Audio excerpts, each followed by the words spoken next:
Bonjour, surtout Bino ba abonné fidèle.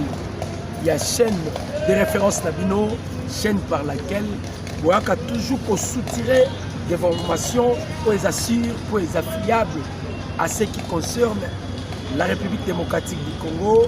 Nengetolobaka Congo mboka munene makambu ezanga kate. Toye liboso na bino, j'espère que lobi bomona kinga ite na ba etando, je fais l'effort. Nebo ki mongo mais qui moi moké ko permettre, donc je me suis privé vraiment na lobate na vanda kikinya pour se ressourcer une fois de plus pour la koya kozonga na service ya nation autozalango ya ko éclairer opinion nationale et internationale sur les actualités politiques de la République démocratique du Congo. Donc nous sommes très heureux de vous revoir encore une fois de plus avec ce numéro de décryptage que nous allons décrypter ensemble. Nabino ba papa, Nabino ba maman, sur les actualités politiques de la République démocratique du Congo. Nasengi Nabino, au besoin pour hésiter de vous abonner. En tout cas, veuillez vous abonner massivement parce que la chaîne Oyo n'est Bokozala informé sur tout ce qui se passe en République démocratique du Congo. Donc, awa, tozo beta mingi situation sécuritaire. Mais tout compte sango avec les événements et nous allons parler sur les enjeux politiques dans Maïmazali Koleka awa. Oya yambotozo singa gouvernement congolais. Bozo zelanini pona ko bengana ambassadeur français en République démocratique du Congo. C'est une question que je pose. Qu'est-ce que vous attendez pour chasser l'ambassadeur français en République démocratique du Congo?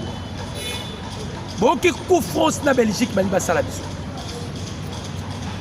d'ailleurs, vous voyez que la Belgique et la France, ils ont été déjà avertis par une prophétie de notre Kimbangu, qui fut aussi qui fait partie jadis. Alors qui na bango Belgique na France beaucoup la Congo na majimel kondo tenti sekedi bango. Alors qui na bango pour na ba double G.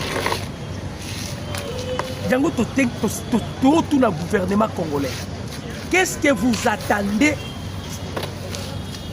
pour expulser l'ambassadeur français et pour quitter même OIF? Parce qu'avec la France, bande comme congolais, ils ont continué à multiplier, à amplifier ma cambo. La France se sent déjà que Baza va perdre. Par rapport à la voix Oyo, Donald Trump a créé. Les Français ont que Baza perdre. Ils ont que miel ya Congo, ils ont risqué qu'on soit yango. Qu'est-ce que la France fait? La moussi dossier à Lumbala.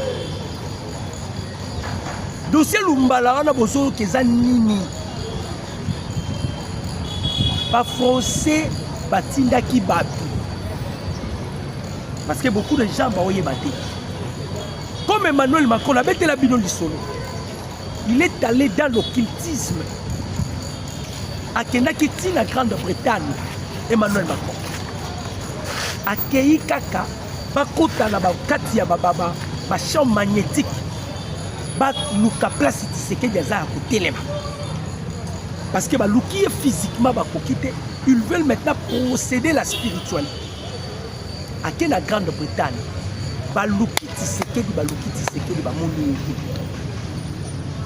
et par là vous allez directement se souvenir na makambo Paula White, conseillère spirituelle, il a donné un Palobaki lorsqu'elle avait imposé la main. Je sens la présence de Dieu. Le coup la Macron Tamboli, ça ne marche pas. Va récupérer Roger Lumbala. Parce que et la Belgique et la France, deal entre la République démocratique du Congo et les États-Unis d'Amérique. Tolobakango met des fois et l'oko ezalaka combattu, c'est que l'oko malamu yango. Deal ndezo pesa bango opesi mbwa abo. Lokola bayebi ke biloko wana ezosala bientôt awa balingi ba créer eloko les Français qui solliciter aide pas Jean-Pierre Bemba. Pour que Jean-Pierre Bemba a trahir le président Tshisekedi avant Babimisa dossier ya Roger Lumbala. Tant que ils sont allés vers Christian Chiwelu, ça n'a pas marché. Ils sont allés vers Franck Kitumba, ça n'a pas marché. Même dans mon Lili, c'est vraiment impossible de pénétrer Tshisekedi. Il faut créer maintenant quelque chose qui devait faire. De contacter Jean-Pierre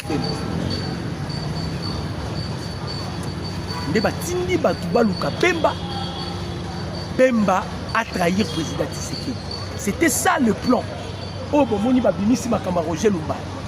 C'était ça le plan. Après leurs échecs, parce que Jean-Pierre Bemba dit Bango, je ne peux pas trahir mon frère Félix Antoine Tshisekedi. Non, on trahit rien. C'est là-bas français ou le Congolais. Bota là-bas français, la façon dont il se comporte. Emmanuel Macron, vous aimez vidéo, vous commentez, vous partagez balé. Pour awa na obi sabino bitumba eye makasi. Diplomatie. Para peboye. Donc eza ya blague te. Boyo kaba français loko ba osala. Balobi boye. Île Maurice, Angola, Afrique du Sud et Gabon. Le président français Emmanuel Macron débute ce jeudi, ezala kilobi, une tournée africaine en 4 étapes, illustrant une réorientation de la diplomatie française après son retrait forcé du Sahel. Objectif, tourner définitivement la page des coups d'État au Mali, au Burkina Faso et au Niger qui ont hâté les reculs de l'influence de Paris en Afrique sur fond de montée des sentiments, je m'excuse, sur fond de montée du sentiment anti-français et d'une concurrence accrue des acteurs russes et chinois. Contrainte et forcée, la diplomatie française se redirige désormais vers le pays africain anglophone et lusophone des États sans passif colonial avec Paris, dont les marchés intérieurs dynamiques représentent des opportunités non négligeables pour les entreprises françaises.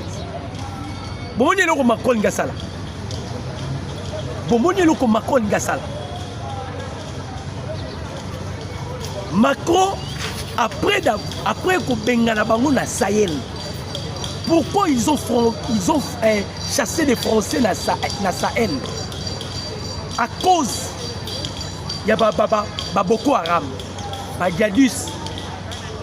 France azalaki na Mali, France azalaki na Niger, France azalaki na Burkina. Na Mali, 10 ans, si c'est 5 ans, Mali a récupéré Kidal. Donc Mali a moni ba tir, il y a des Français, il y a des djihadistes, il y a Boko Haram. Ils ont décidé de chasser la France.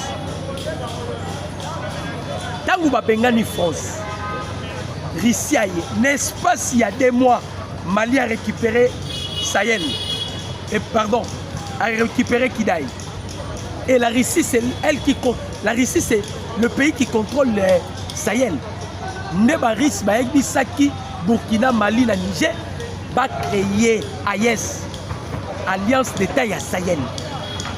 Maintenant, Emmanuel Macron vu déjà Makamozo les Congo parce qu'ils ont essayé avec Jean-Pierre Bemba et Simbité. À quel qu'on se recourir maintenant dans le pays sous Afrique. À Pépi Saki dans le pays sous Afrique. À comment Lukasko Atambola pour la renforcer coopération bilatérale ou la coopération diplomatique avec le pays sous. Il y a qu'on solliciter Jean-Pierre Bemba, français, pour que Jean-Pierre Bemba a trahi Mukonzamboka. Avec tous les promesses au Basalaki. Même Kaka France Oyo. Lorsque Burundi a résisté sur l'offre de Paul Kagame. Parce que Kagame a une délégation à IM23. Pas mon Ndaïchimie, pas Cyprien Ndaïchimie, soit repé sa bango couloir. Ndaïchimie à Boyaki. Parce que viser Grand Katanga, non? Baza déjà la batula bango, bakota ki o bakomi kokanga bango le quoi, baba nino yo, ba champignon. Bakota ki batula bango, il pensait que bakoza na facilité à kokota.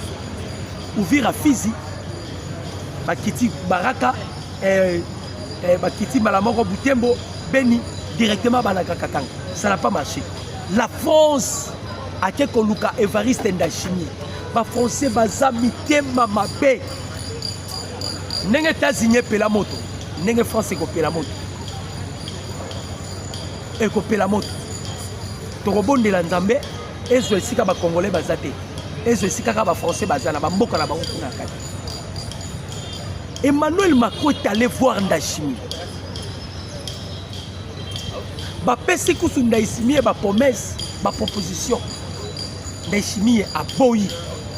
Le même Macron, il est allé maintenant voir Atindi Batouba Mona Bemba. Bemba a boyi. Vous me dites que Mohamed Sonoko, Alobaka Zalaka a raison. Pas français, Balukiyo. Ils vont maintenant utiliser ma plus proche là. Ils sont allés voir Jean-Pierre Bemba. Parce que la minute Toyo, c'est Bemba qui détient même la clé à diplomatie. Azal a fonction à 1500. Baluka Bemba. Bemba Boyi. Nebo moni ba français ba zongi. Ba sali bloc na ba belge. Ba la moussi dossier Roger Lomba. Et ils pensent que biso to bang en France. Parce que baza déjà bloqué. Nebo moni ba la moussi dossier Roger Lomba. Pas de combat congolais. Moi, je suis chargé des opérations dans le Conseil de sécurité nationale. C'est Jean-Pierre Lacroix, c'est un Français. Bouyou Kanano, ma révélation va venir ici pour ma cambo et Salah et sous Salama. Ma révélation, il y a ma cambo, il y a Monisco. Bateau, il y a un métier pour la paix dans le cannabis. Bateau, il y a un métier pour la paix dans le cannabis. Ma révélation va venir. Tu aimes mes vidéos, tu commenter, tu partager les liens. Dans le vidéo, tu aimes mes vidéos, tu commenter, tu partager les liens. Boyo kabino moko. Tolobaki yankuku ekobima na poisa. Boyo. Scandale au Nord Kivu. Goma.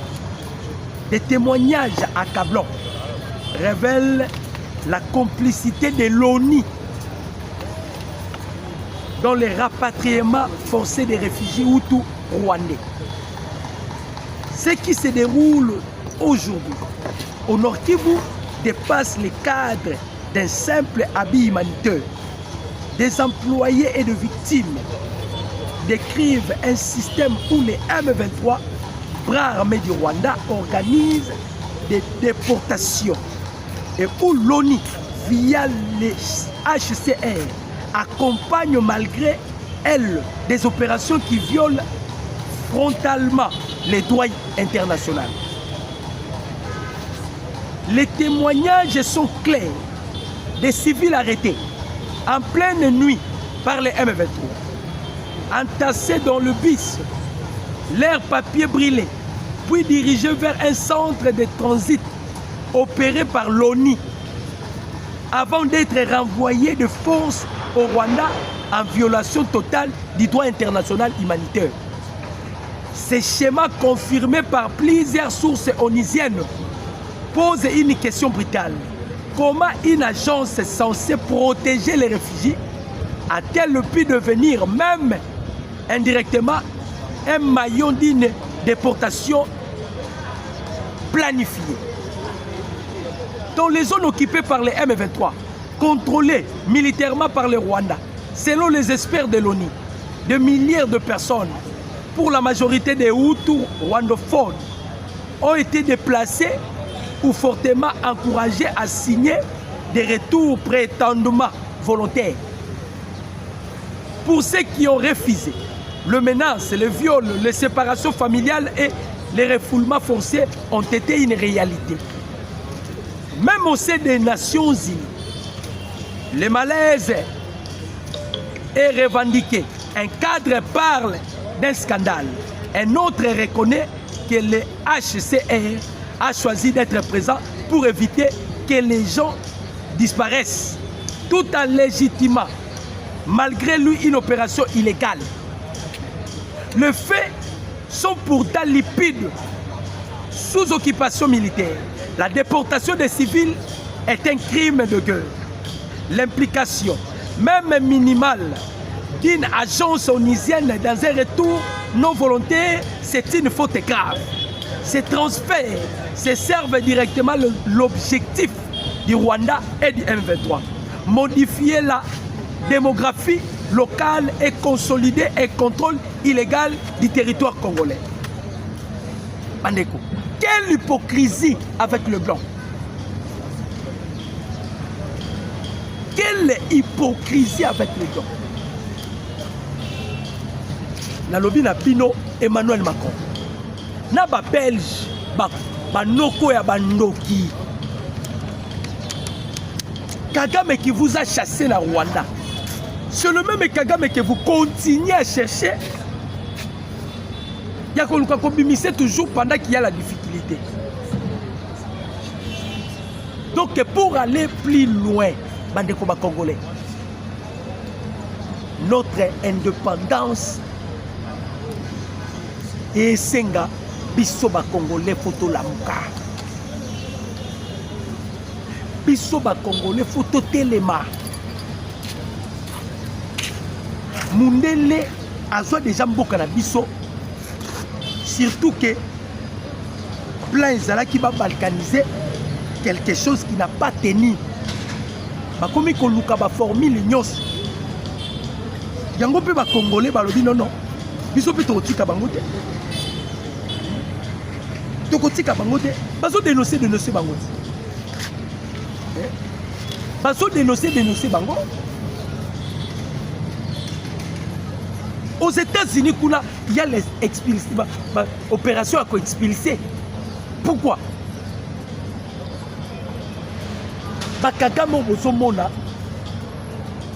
Ils ont eu l'avantage dans Mboka na biso. C'était commandité par la communauté internationale. C'était commandité par la communauté internationale. Même mise au beau, même mise.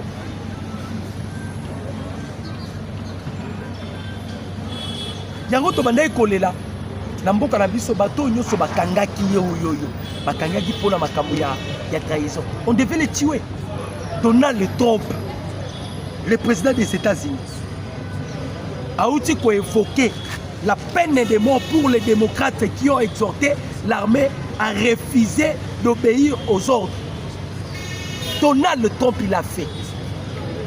Mais c'était toujours la Belgique. C'était toujours la France. Les Français, les Belges, pour ça, les Ouezalaki, ils ont sollicité Bemba. Bemba kota la bagé na bango. Bemba accompagné Bousoba la bango. Parce que baluki ba voix nyonso ezo simbate. Ba finança que guerre ya Est. Mais les globalistes, c'est l'Union européenne, ainsi que les démocrates, sont des globalistes, non? Ils ont peur parce que comprendre que les Congolais, c'est que des facilités. Il y a des gens qui ont il y a Jean-Pierre Bemba. On ne faut pas témoigner. Bemba a été acquitté. La Cour pénale internationale. Cour pénale internationale. Acquitté. Pourquoi vous avez la dossier Roger Luba? Non! Le plaisir qui Bemba Falaki a bêta Mkonzamboka coup d'état. Ma français, ma louki Bemba. Batou ma paix. Oh non, faut ça la boye, faut ça la boye. Bemba Bin, je ne peux jamais trahir mon frère. Non, je ne peux jamais. C'est comme ça qu'il utilise les Congolais, ma français au Somona, ma Belge. Baye l'Arabie Sobongo, divisé pour mieux régner. Pour l'année, Baye M23. Basali point de presse là-bas. Baline ko ternir. Sans Yamakambo, Baouti ko signer la loi. Balobi, tous les groupes armés locaux et étrangers, y compris les Ouazalendo, seront neutralisés sur toute l'étendue de la République démocratique du Congo, selon l'accord cadre de Doha, annoncé les rebelles du M23 dans une conférence de presse tenue à Goma. Boyokali solo ba defu ba Congolais. Tant que le président Biden a qui n'a pouvoir, avant que Donald Trump aille pour succéder, Biden a imposé que le président Tshisekedi devait dialoguer avec Paul Kagame. Non, avec M23. Ayo capé quand même la revendication là-bas. Les chefs étaient catégoriques. Alors, tout le monde qui m'a dit que l'administration Biden, les démocrates, Paul Kagame, qu'est-ce que nous devons faire pour jouer Goma Nassaki? Pendant que nous avons dit Paul Kagame a dit qu'il faut fournir des moyens. L'administration Donald Joe Biden va finir si bon, va péter Kagame. Bandeko Kagame Kagame a dit qu'il y a la résistance. Maintenant, les délais va péter Kagame et l'équipe. Ne va écouter même Kagame. Et papa, yo e bisaki biso que so to pesi mbongo au zéro ko da 2 semaines. Ozo zo ngote point. Vous savez quelle était la réponse de Paul Kagame? Kagame a lobby avec FRDC on pouvait atteindre notre objectif. Mais les Ouazalendo, ce sont des épines. Bon ça là est fort, bon neutraliser ba Ouazalendo. Banga ba oser lokoana. Le président Tshisekedi ici a sauté en avant. À saisir ça qui est déjà Assemblée nationale. Les Ouazalendo sont reconnus dans la loi Yamboka Labiso qui sont des réservistes. De la même manière, les États-Unis ont 1,5 million de soldats actifs. Ils ont 444 000 réservistes. Si vous allez dans la Russie, ils ont une affaire, il y a 250 000 réservistes. Beaucoup en Chine. Donc, l'autre gouvernement, ils ont reconnu les Ouazalendo. Tu bloques parce que tu comprends que tu as une force négative. Tu as Ouazalendo parce que Mouto a zot sabango bandi likolo na est wana le roi Ouazalendo. Donc, il voulait que va retirer Ouazalendo. Quelque chose que cela n'a pas tenu. Mais à Bolandi Bananga, bango baza force négative mais balobeli bangote mosoka balobi kaka tous les armées locaux et étrangers y compris les Ouazalendo seront neutralisés. Donc ça contraire il y a ma combat il faut ça mais pas là-bas. Au lieu de informer les gens que biloko to uti ko saigner ne ba neutraliser biso bali ba pervertir yango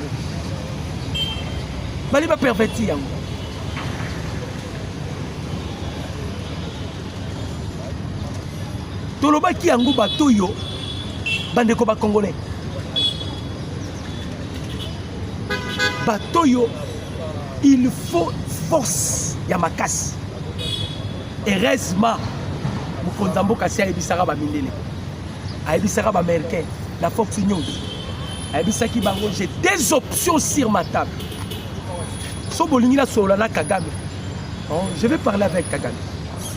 Mais ce qui peut Kagame à comprendre, nous allons utiliser maintenant la force. Bisika Otozo Kenango. Ah, Nazo Bisabino, il y a eu des affrontements graves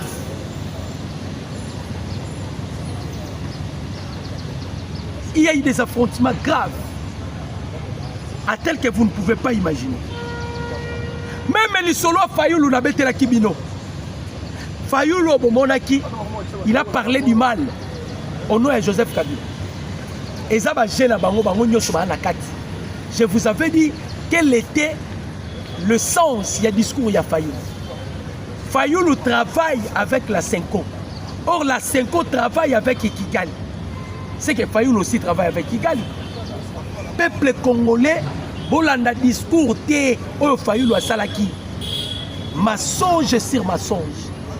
Le président Tshisekedi après conférence à Paris, avant que Sikamokona ba diaspora, ayebisi ba diaspora, à lobby, bateau bazo senga to dialoguer, ils n'ont jamais condamné l'agression rwandaise. Ce qui va l'ingina ndima dialogue na bango, ils devaient condamner l'agression rwandaise. C'est par là, Fayoulou basango batinde balobi, yo kende o condamné et boaka mbala moko mbela Tshisekedi a kotisa dialogue. Et ça va gêner. Nous avons la profonde douleur de vous annoncer un décès d'un général-major, John Baptiste Ngiri Yozanga. Alors, bien, John Baptiste, le général-major John Baptiste Ngiri Yozanga, tombé dans une embuscade tactique tendue par les jeunes résistants patriotes de l'autodéfense Wazalini. John Baptiste Ngiri Wazanga Oyo, cousin à Paul Kagame. Cousin à Paul Kagame. Ces messieurs ici, parmi les il y a l'issue de Kagame. Tolobaki yango nanga aza officier. Nous on a besoin d'un chef d'opération. Nanga le moment sera venu au torobet à la bisoye. Mais on cherche un cerveau monté.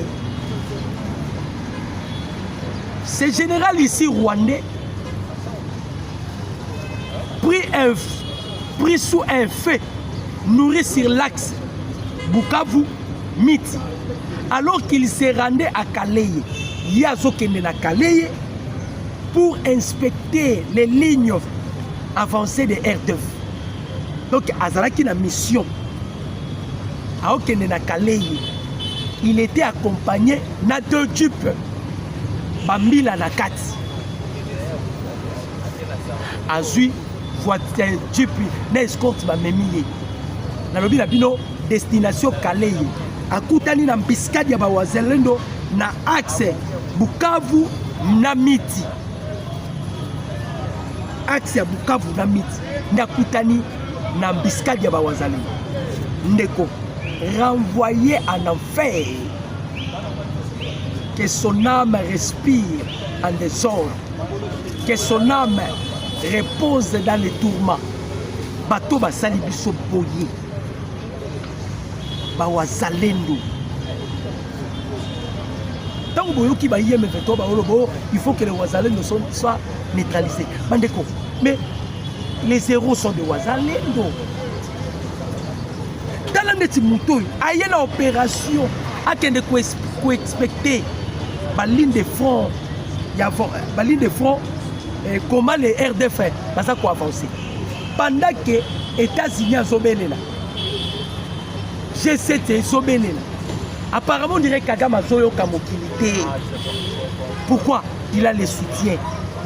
Il y a des démocrates, il a les soutiens. Il y a Emmanuel Macron, il a les soutiens. Il y a des Belges, il a les soutiens. Pandeko. Et ça somme.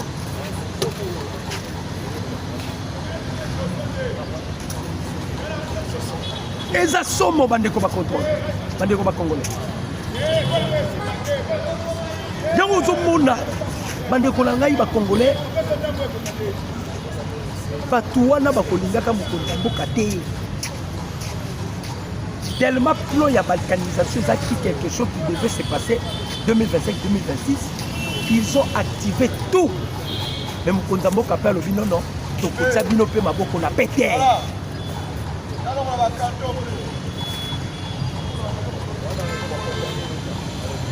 C'est pour na akutani na biskada ba wazalendo. Babomi tous les soldats na ye. Oh ba. Tombé ta situation sécuritaire non, il y a Est et il y a République démocratique. Les Ouazalendo appuyés par les FARDC ont repris le contrôle de la localité de Katoyi dans les territoires de Massissi. Ils allaient qui lobby la boutique, j'ai dit. Après de violents affrontements qui ont posé la coalition M23 RDF-AFC. À travers la même occasion, les FARDC ont accusé cette coalition des agresseurs rwandais pour la violation du cessez-le-feu. Ah, bah, ils ont violé. Ils ont aucun côté. Lorsque tu commences à drone, tant que tu bêta, tant que tu commences à drone, tu bêtes. Balela munoko mboko. Awa ba ole la tête. Tant que bazo violer ba cesser le feu ba ole la tête. Mais tu ebisaki nanga. Okosambo. Les Ouazalendo ont repris le contrôle de plusieurs localités, dont Mouravwa, Mugongo, Kanono et Gongwa. Tout dans les hauts plateaux, dans les hauts et moyens plateaux du territoire de Fizi, Mwenga et Ouvira. Ennemi sur terrain Pema. Ennemi sur terrain Pema. Bao kokate bazo kokobunda te.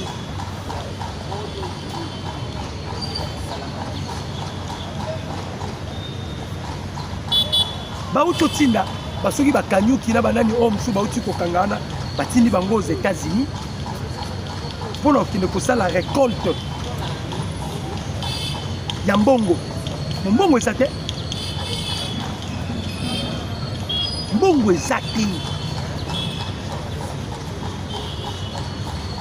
Balobi boye, les négociations menées aux États-Unis et à Doha entre la République démocratique du Congo et le Rwanda, le supplétif du Rwanda M23 AFC, plusieurs Congolais ayant choisi de servir le Rwanda commencent à exprimer des regrets.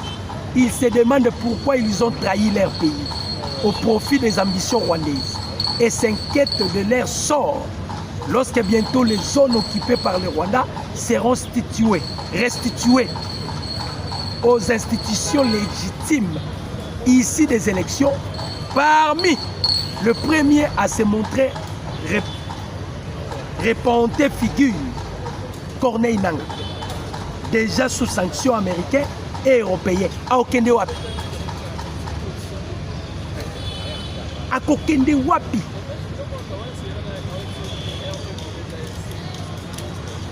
Ya kokende wapi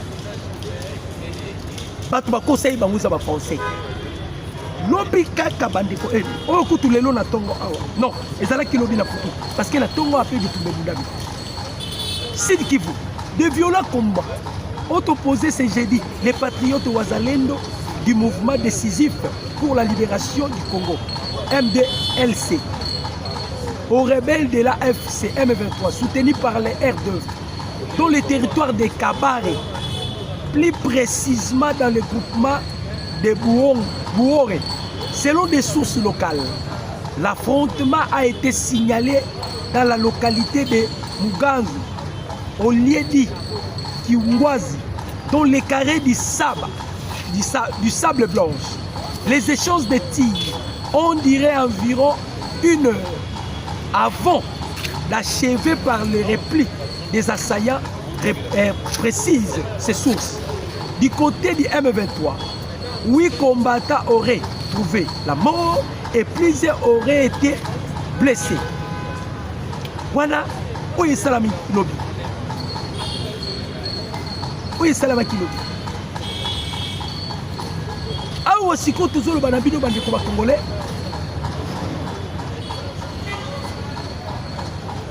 toujours na Sud Kivu tobeti ennemi reçu eleki ennemi aye kosede bamisusu baye komitika bamisusu baokota na bazamba bayebi mpe bazamba te baobunga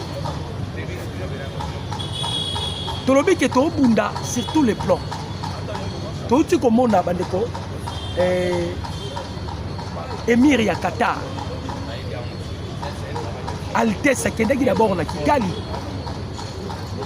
Rwanda yibaka mais émir akenda à Kigali.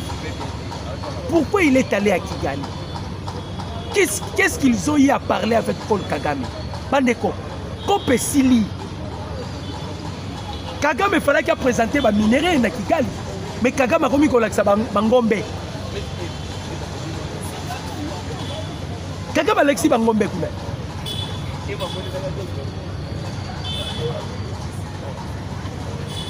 Kagame a commis kolakisa bangombe na place Alexis minéraux. Yango Peter Chanikutu a outi ko tweeter. Alobi lokola Kagame Alexis bangombe. Lokola Kagame Alexis bangombe biso siko tokolakisa minéraux parce que richesse au Rwanda bazala ngoza ngombe nenga silisi na Kagame nde azoya lelo awa bandeko eza bitumba. Nous allons faire voir au monde que tout ce que Kagame vous présente comme minéraux azaki oyibango quelque part et le komonyo soit ba belge et soit na président. Le président le plus maudit au monde, c'est Emmanuel Macron. Macron a ça le rôle là, le petit frère de Satan. Mutema ya Kindoki. Nyoso zo sala na tourna zo sala na Afrika. Objectif au ces années. Babengani na 3 pays ya Sahel là. Azo Telengana. Il se sent déjà colonne et ça déjà affaibli. On se sentit déjà colonne les affaibli. Il commence à kobaluka. Moutake plus loin continue la délégation qui donne Nani Jean-Pierre Bemba a tourné le dos contre le président Tshisekedi. Loko la Bemba boy yango moni balamusi ni ya Roger Lumba. Lumba n'a pas ébici bon. Est-ce que vous avez cette compétence-là de me juger? Nana mboka nanga, boti nanga ki va na mboka nanga. Nazo na mboka nanga ba juger nga. Keto ba français. Keto. Sud Kivu toujours, les affrontements se poursuivent ce vendredi dans les hauts plateaux. Selon des sources locales, le rebelle du M23 AFC Twirwaneho, appuyé par les éléments Red Tabara, Samba Bemba, ont mené de nouvelles attaques ce matin contre les localités de Kinyoke, Kimbwangoma et Kwasabini, situées sur les hauts plateaux du territoire de Fizi, au sud de Minembwe.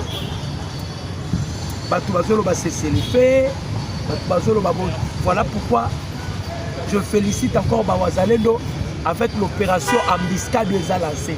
Zala Makasi. Parce que si on fout une Ambiscade, tu ne sortiras pas vivant.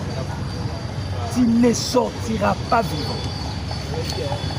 Yo Zala Kamaye. Si on fout une Ambiscade, tu ne sortiras pas vivant. Ndeko Kagame yo na toleye. Ndeko Kagame toleye. Toleye. Toi biseki Kagame yo. Elo balangota Peter Chani. Kagame apesi Altesse ya Qatar ba vache. Biso ko pesa ekolta na kobala.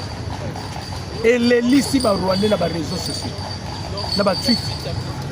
Okolo ba bongo. Mais le minerai ça nous appartient. Minerai za rabinote.